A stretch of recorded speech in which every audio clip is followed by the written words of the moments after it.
राम राम राम हरे हरे, हरे कृष्ण कृष्ण कृष्ण हरे हरे, हरे राम राम राम हरे हरे, हरे कृष्ण कृष्ण कृष्ण हरे हरे, हरे राम राम राम हरे हरे, हरे कृष्ण कृष्ण कृष्ण हरे हरे, हरे राम राम राम हरे हरे, हरे कृष्ण कृष्ण कृष्ण हरे हरे, हरे राम राम राम हरे हरे, हरे कृष्ण कृष्ण कृष्ण हरे। गोपाल कृष्ण भगवान की। प्रश्न उपनिषदाच्या 6व्या प्रश्नावर कालपर्यंत विवेचन चालू होतं. 6व्या प्रश्नाच्या सुरुवातीला ते सांगतात, अथ हेनम सुकेशा भारद्वाजः प्रपच्छ. भगवान हिरण्यनाभः कौशल्यः राजपुत्रः माम् उपेत्यं प्रश्नम् अपृच्छत्. षोडशकलं भारद्वाज पुरुषं वेत्थ तम अहम कुमारब्रुवं न अहम इवं वेद यत् अहम आदिते तेषं वेदिशं कथं ते नावमिक्षामीति. समूलः वः एषः परिशिष्यति यः अनृतम् अभिवदति तस्मान्नार्हाम् अमृतं वक्तुं सतुष्टिं रथम् आरुह्य प्रव्रराज तं त्वां पृच्छामि क्वासौ स पुरुषः इति. या 6व्या प्रश्नात ते सांगतात की यानंतर म्हणजे काल आपण ऋग्वेद, यजुर्वेद, सामवेद, अथर्ववेद हे पाहिलं. त्याच्यानंतर ते म्हणतात याच्यानंतर काय झालं हे प्रसिद्ध आहे. हे ऋषी भारद्वाजाचे पुत्र सुकेश, भारद्वाज ऋषी यांचे पुत्र सुकेश यांनी प्रप्रच्छ प्रश्न केला. भूतकाळी रूपे प्रप्रच्छ. काय प्रश्न केला भगवान? हे भगवान, हिरण्यनाभः, हिरण्यनाभ, कौशल्यः राजपुत्रः, कौशल देशाचे राजपुत्र यांनी मला प्रश्न विचारला. अस्मत् सर्वनाम संस्कृतमधलं. सर्वनाम म्हणजे काय? नामाबद्दल येणारा शब्द. प्रत्येक वेळेस त्या शब्दाचं उच्चारण नाही करू शकत. रमेश हा अतिशय हुशार होता, मग प्रत्येक वाक्यामध्ये रमेश नाही येणार, तो हा ते तसं आहे. अस्मत् सर्वनाम आहे, प्रथम पुरुषवाच. अहम आवाम वयम प्रथमा माम मा आवाम नऊ अस्मान्नहा द्वितीय, अशा पद्धतीने अस्मत् सर्वनामचा सगळ्यात पहिले स्वतःचा विचार, म्हणून अस्मत् सर्वनाम.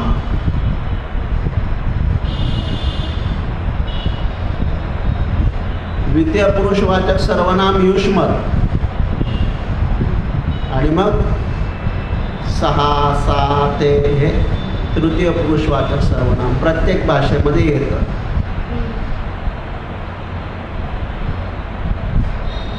I, we, you, he, she, it, they in English. मग काय? माम प्रप्रच्छ, मला विचारला. कोणी विचारला? तर भारद्वाजाचे पुत्र असलेले सुकेश ऋषींनी विचारलं. केव्हा विचारलं? याच्यानंतर विचारलं. म्हणजे संस्कृतमध्ये तुम्हाला नेहमी जर ज्ञान पाहिजे असेल तर ते असं जावं लागतं, उलटं जावं लागतं. प्रश्न विचारत मग प्रश्न विचारलेला आहे.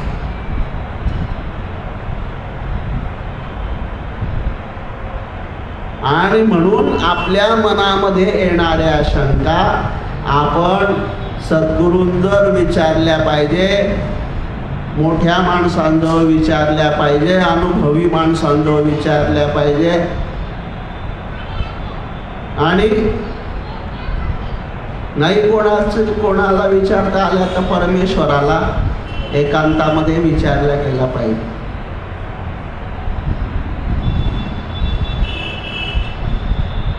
पण कोणाजवळ तरी मन मोकळं करणं आवश्यक आहे. माणसाजवळ नका करू परमेश्वराजवळ एकदा बसा, 1 तासभर काय तुम्हाला आजच्या दिवसाचं सगळं सांगायचं ते सांगून टाका. नाही ते सांगता आलं, झोपायच्या अर्ध्या तास आधी डोळे लावा, मनापासून सर्व आज काय झालं काय नाही परमेश्वराजवळ एकाग्रतेने मनाने सांगून टाका.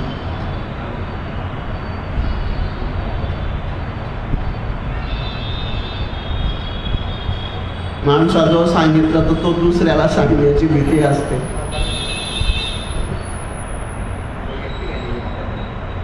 सगळ्यांनी तर सगळं सांगितलं, नामोदिनानुतापे तापलो रामराया, सगळं समर्थांनी आत्मनिवेदनामध्ये सांगितलेलं आहे. हे सगळं परमेश्वराला एकदा सांगून मन मोकळं होऊन जातं. सगळ्या जो अनुताप आहे, अनुदिनी होणारा अनुताप, तो परमेश्वराजवळ व्यक्त केला पाहिजे, प्रश्न विचारले पाहिजे, शंका समाधान आपोआप होतं.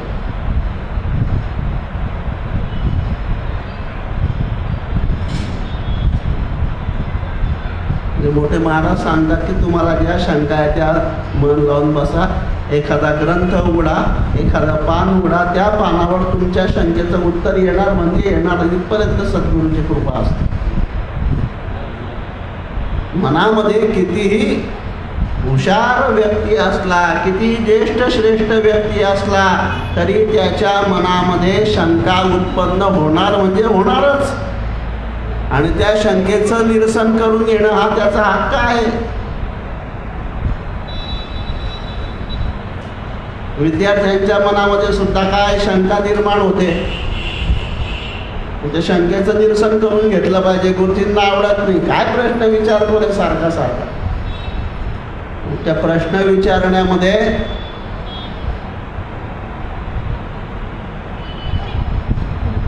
विचारण्यामध्ये त्याची हिंमत असते.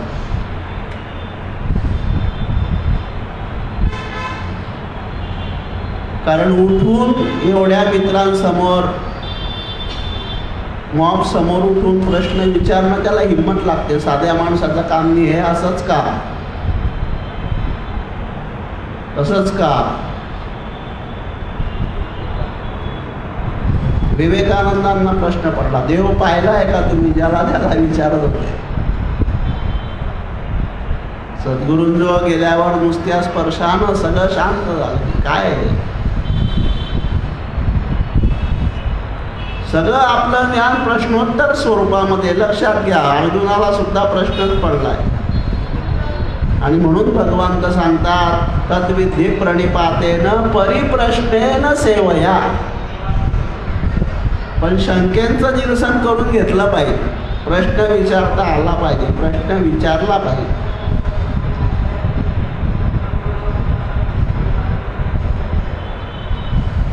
पण प्रणिपात करून प्रश्न विचारला पाहिजे, अहंकाराने प्रश्न विचारला नाही पाहिजे.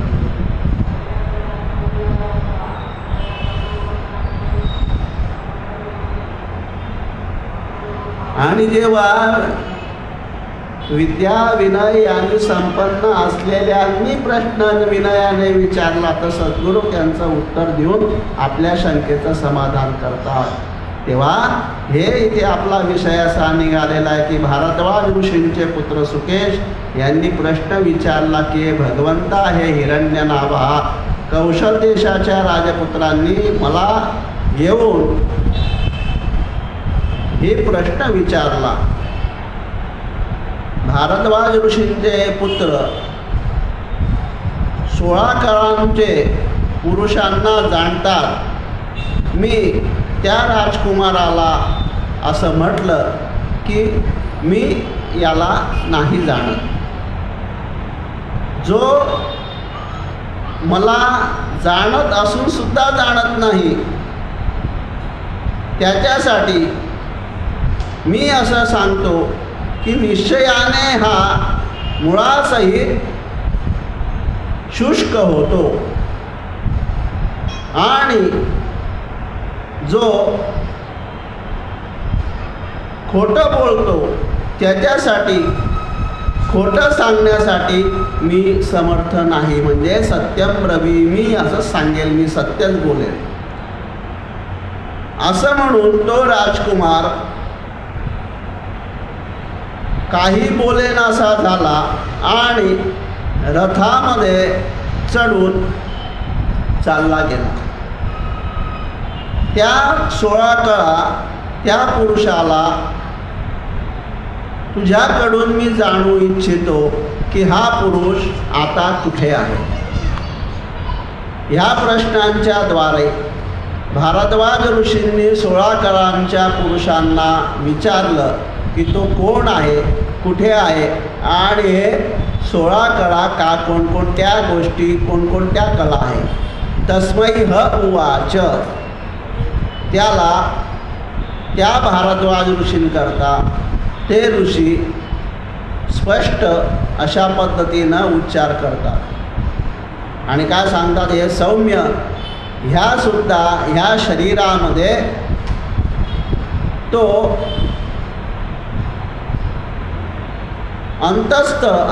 शरीराच्या अंतस्थामध्ये तो पुरुष आहे की ज्याच्यामध्ये ह्या 16 कळा उत्पन्न होतात. आता हे जे शरीर आहे हे शीर्यते हेच शरीर आहे. आयुर्वेद सांगते हे शरीर काय आहे, शीर्यते, हे सतत झिजत असतं. विज्ञानसुद्धा आता सांगतं की आपल्या शरीरामध्ये ज्या पेशी असतात त्या जुन्या पेशी नष्ट होऊन त्यांची जागा नवीन पेशी घेत असतात. म्हणून शरीरामध्ये कुठल्याही प्रकारची जखम झाली तर तिथे औषधी द्रव्य लावल्याने हळूहळू ते शरीर, ते पेशी ती जागा भरून काढतात आणि त्याच्यावर त्वचा व्यवस्थित येते. म्हणून शरीराची व्याख्या काय, शीर्यते तत् शरीर, जे सतत ज्याची झीज होत जाते. आता पिप्पिलाद ऋषींनी भारद्वाज ऋषींच्या या प्रश्नाचं उत्तर असं दिलं की तो 16 कळा असलेला पुरुष या म्हणजे ईश्वर या मनुष्य शरीरामध्येच आहे. म्हणजे मनुष्य ज्या वेळेस त्याला जाणण्यासाठी प्रत्यक्ष प्रमाण करत जातो तो त्या ठिकाणी जिथेच पाहिला असता तिथे प्रत्यक्ष केला जातो. मनुष्याच्या शरीरामध्ये हा हृदयाकाशामध्ये असलेला आहे. त्याच पुरुषामध्ये ह्या 16 कळा उत्पन्न होतात. या 16 कळा काय आहेत याचे विवरण पुढे सांगतात. तो आत्मा आहे हृदयाकाशामध्ये, आहे की नाही. आकाशाचे अनेक प्रकार आहेत, जसं घटाकाश आहे.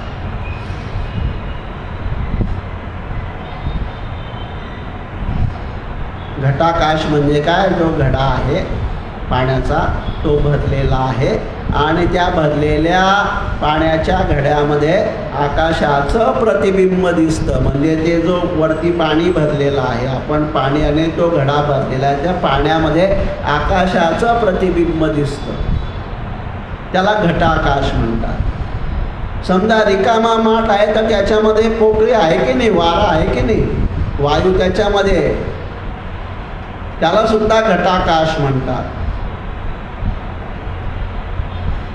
मग जेव्हा या घटाकाशामध्ये विस्फोट होऊन तो घडा नष्ट होतो तर त्या घटाकाशातलं आकाश त्या आकाशामध्ये मिळून जातं. किंवा नुसता जर घडा असेल, तो घडा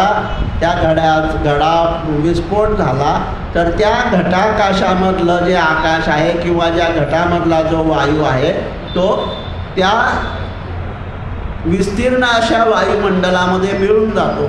मग याच्यामध्ये काही फरक नाही आहे. विषय लक्षात घ्या की काय आहे की ज्याच्यातून ते निघालं त्याच्यात ते मिळालं.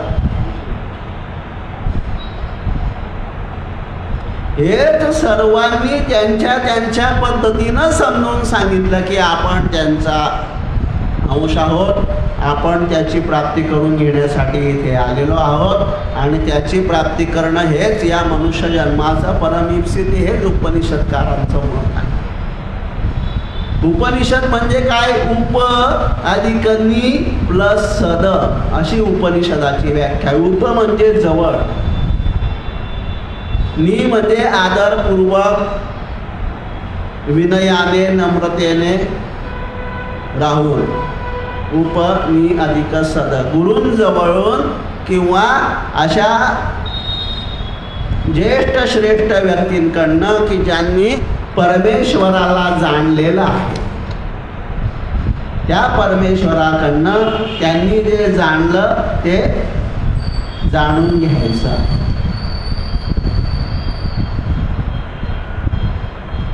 जगी जाणता पाय त्याचे धरावे समर्थ म्हणतात.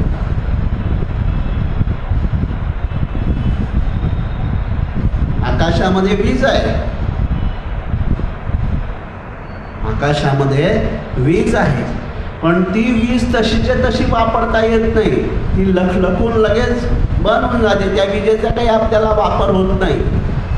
परंतु जी पाण्याद्वारे उत्पन्न केली जाते ती वीज सुद्धा आपल्याला प्रत्यक्ष वापरता येत नाही. ती नियंत्रणात आणावी लागते. ती नियंत्रणामध्ये आणल्यानंतर हळूहळू हळूहळू हळूहळू ती नियंत्रणामध्ये येते. पण ती नियंत्रणामध्ये आल्यानंतर सुद्धा ती जर चलित करायची असेल तर आपल्याला बटनाजवळ जावं लागतं, स्विच ऑन करावा लागतो, तेव्हा ती कार्योपयोगी. तद्वत ही विशाल अशी ऊर्जा आहे, तिला आपण डायरेक्ट नाही पकडू शकत.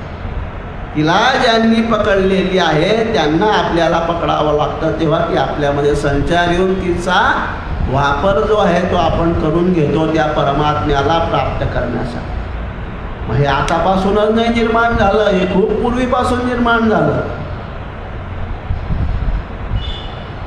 ज्यांनी त्या परमेश्वराला जाणलं त्या परमेश्वराला आपल्या मोठमोठ्या अशा राजांनी त्या ऋषींजवळ ते शरण गेले आणि सांगितलं की हे तत्व आम्हाला समजून सांगा, कारण ह्या संसाराचे भोग कितीही भोगले तरी त्याचा विनाश नाहीये. शरीर संपतील पण भोग संपणार नाही. आता या मनुष्य शरीराचं अंतिम तत्व काय आहे ते समजून सांगा मला.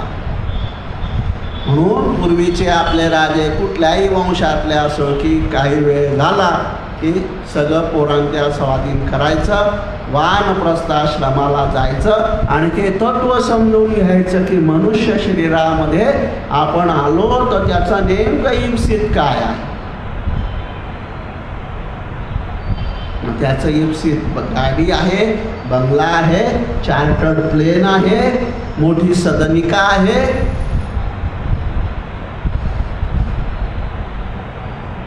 क्रूज आहे, एरोप्लेन आहे,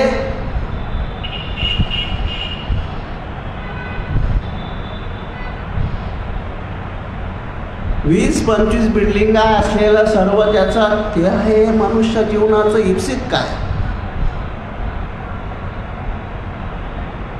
आणि ते एकदा समजून गेलं की मग त्याच्या खालचा समजायचा काही शिल्लक राहत.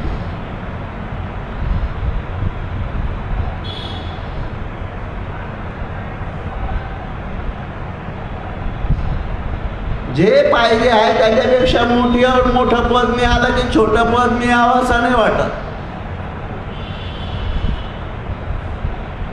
महापौर झालेल्या व्यक्तीला विचारा तुम्ही, नगरसेवक होत नाही त्याच्यात काही मजा नाही.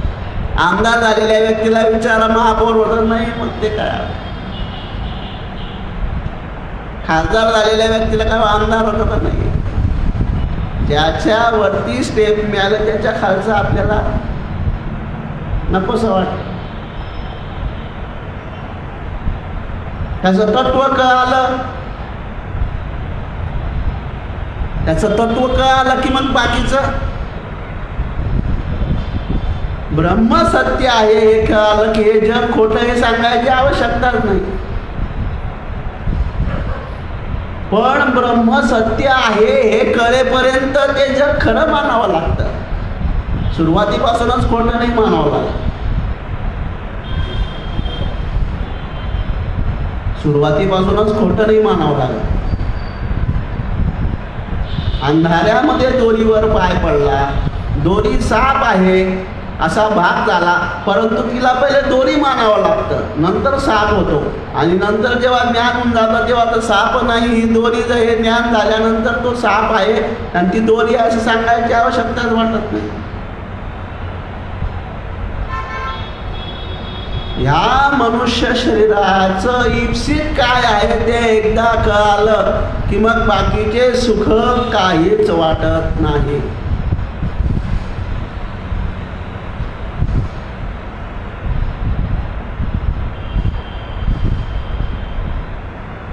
कारण जसं जसं सुखाची साधनं वाढत गेली तसं तसं मनुष्य सुखी व्हायच्या ऐवजी दुःखी होत गेला. हो,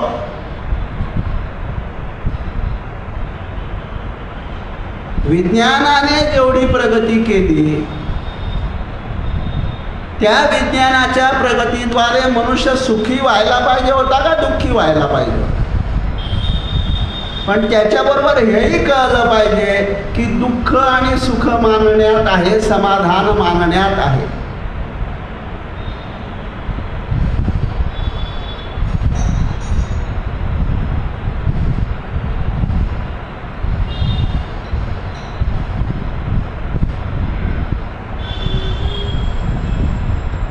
दुःखाचा आणि सुखाचा आपल्या मनावर काय परिणाम आणि किती परिणाम करून घ्यायचा हे एकदा समजलं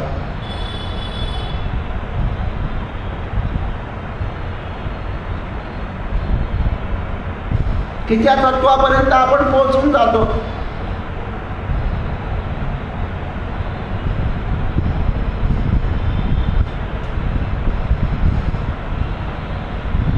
अनुसंधान जे आहे ते अनुसंधान आपल्याला ठेवलं पाहिजे.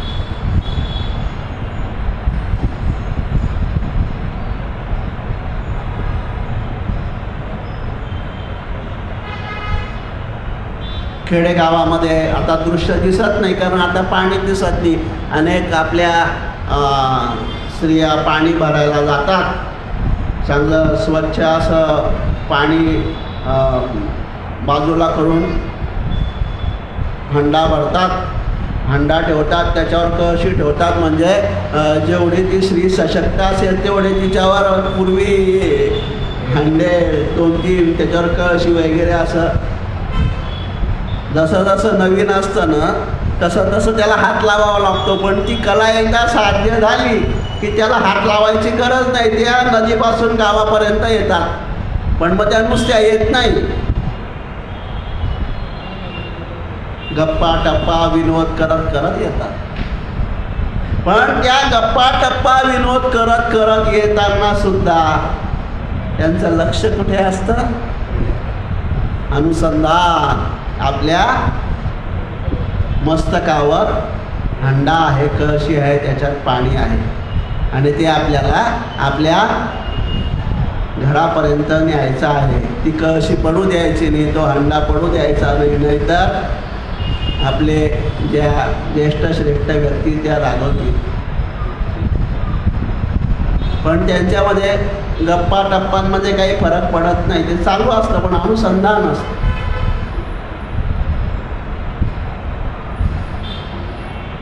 तत्वत हा सगळा खेळ खेळायचा, जेवढं आयुष्य दिलंय तेवढं. सुखदुःखाचा परिणाम काय करून घ्यायचा तो करून घ्यायचा, पण अनुसंधान काय पाहिजे? परमेश्वराची प्राप्ती, अंतिम साध्य परमेश्वराची प्राप्ती.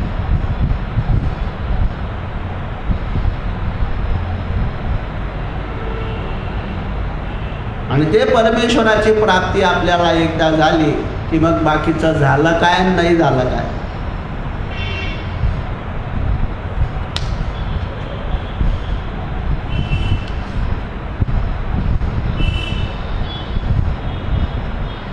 स ईशान चक्रे कस्मिन् हम उत्क्रांतो भविष्यामि कस्मिन् त्वा प्रतिष्ठते अधिक स्था धातु प्रतिष्ठा. त्याने बघितलं की मी कोणाच्या निघून जाण्यानंतर निघून गेल्यासारखा होतो आणि कोण थांबल्यानंतर मी थांबल्यासारखा होतो. त्याच्यावर सांगतात की मनुष्याचं शरीर जोपर्यंत त्याच्यामध्ये आत्मा आणि प्राकृतिक शरीर यांचा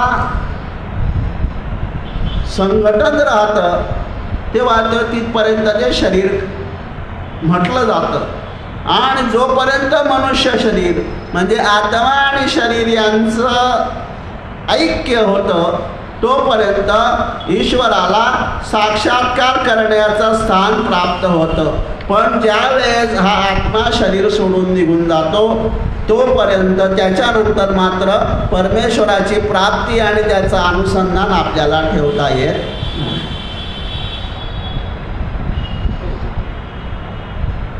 आणि म्हणून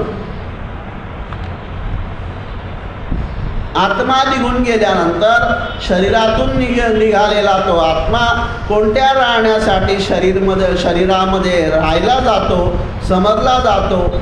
ईश्वर जरी आपल्या शरीरामध्ये सर्वव्यापकत्व आणि शरीरामध्ये आत्मा यांचा वियोग झाल्यानंतर सुद्धा दोघींमध्ये व्यापक राहतो. पण जोपर्यंत उपासकाच्या द्वारा त्याचा साक्षात्कार करण्याचा संबंध आहे त्या संबंधामध्ये त्या दृष्टीने फक्त निघून गेलेल्या त्या शरीरासारखा तो आत्म्यासारखा, शरीरासारखा विनाशी आणि आत्म्यासारखा अविनाशी होऊन जातो. कारण केवळ प्रेत आणि केवळ शरीर हे उपासकाचं साक्षात्कार करू शकत नाही. म्हणून साक्षात्कार कुठपर्यंत आहे? जोपर्यंत या शरीरामध्ये आत्मा आपल्याला आहे तोपर्यंत त्याला जाणावं लागतं. आत्मा आणि शरीराचा वियोग झाला की मग त्या आत्म्याला जाणता येत नाही. म्हणजे जसं आपण हिंदीमध्ये म्हणतो ना, जब चिड़िया छुप गई खेत तो अब पछताने से क्या होत. साप गेल्यावर लाठी मारण्यामध्ये, काठी मारण्यामध्ये जसा आनंद नसतो तद्वत परमात्म्याने म्हणजे आत्म्याने हे शरीर सोडल्यावर मात्र त्या परमात्म्याला शरीराला जाणता येत नाही.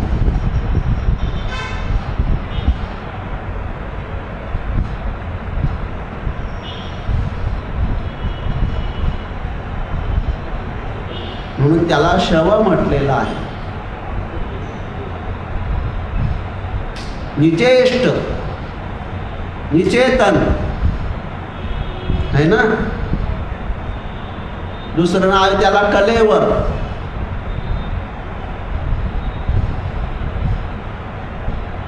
शब्दामध्ये फरक आहे, ते समजलं पाहिजे.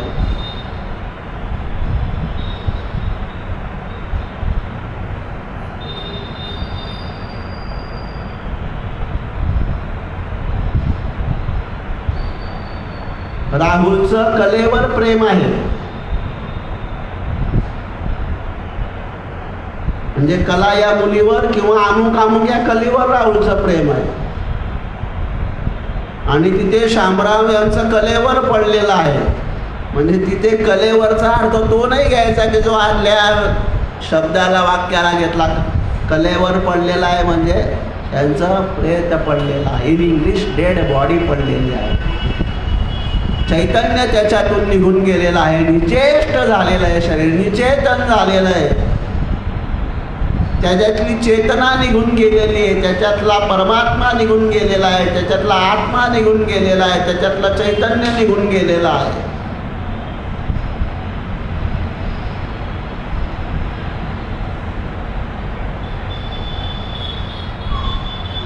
त्याच्यात राम राहिलेला नाही.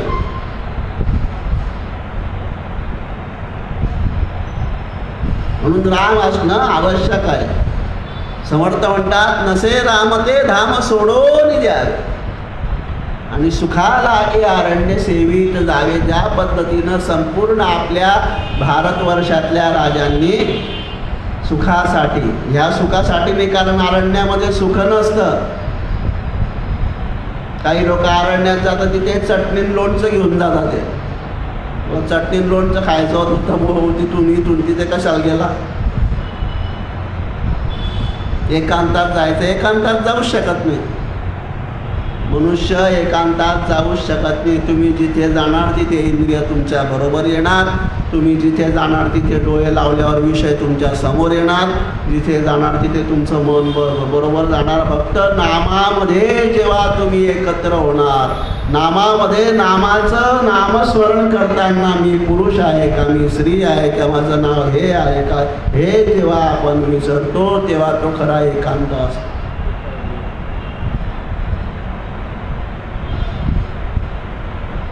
आणि हे अशा पद्धतीनं कोण गेले? तुकाराम महाराज गेले. तुका म्हणे तुझ्या नामाची या बळे अवघियांचे काळे केले तोंड. आणि ते ह्या परमेश्वराला ह्या प्रकाराला प्राप्त झाले असल्यामुळे मग आपल्याला गाथा वाचायचा आहे.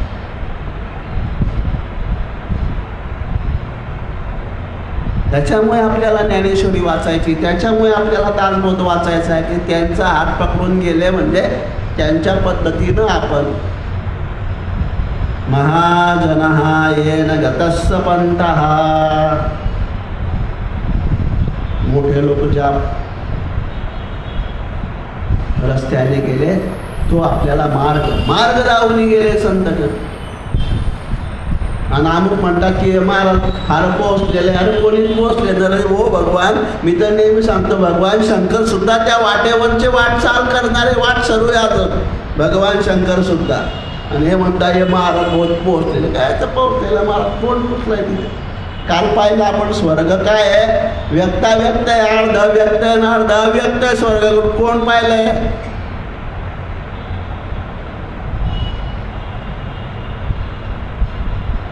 का पण आपल्याकडे असे सिद्ध महामुनी होऊन गेले की जे मृत्यूला जिंकून तिथपर्यंत गेले.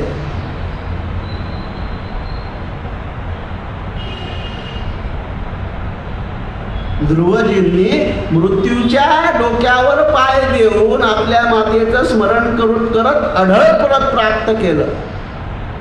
स मृत्यूम मस्तकम मूर्धिम पदम दत्तवाम स्वर्गमागच्छत् श्रीमद भागवत सांग. तुकाराम महाराज म्हणतात, तुका म्हणे मुक्ती परिणिली नोवरी. मग आता काय करतोय मी?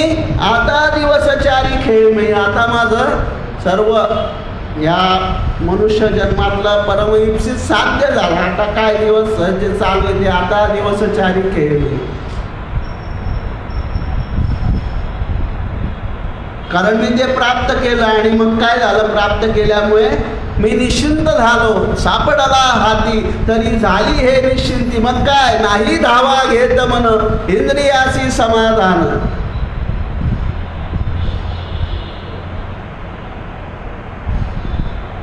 कारण मनुष्याच्या शेवटच्या श्वासापर्यंत आपल्या सारख्यांची चिंता मिटतच नाही हो.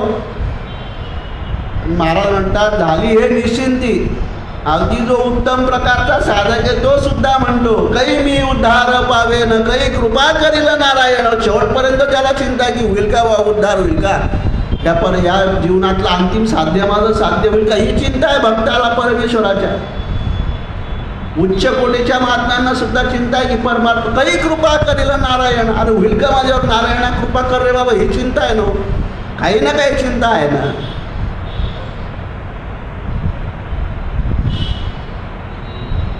आणि अशा पद्धतीची चिंता आणि अशा पद्धतीचं करत करत नाही काही झालं तर आपल्यासारख्या सर्वसामान्यांना नामस्मरणाशिवाय दुसरा पर्याय नाही.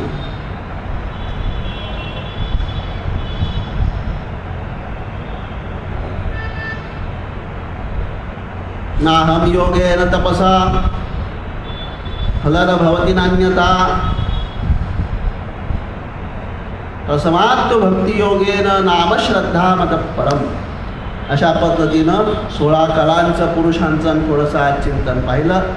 उरलेला जो भाग आहे तो उद्या किंवा पुढे जसं जे आमचे लहान बंधुराज येतील ते तुमच्यासमोर व्यक्त करतील.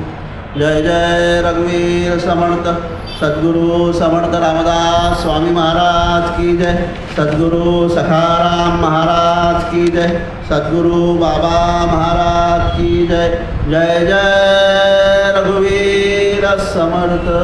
श्रोता वक्ता पांडुरंग श्री कृष्णार्पणमस्तु।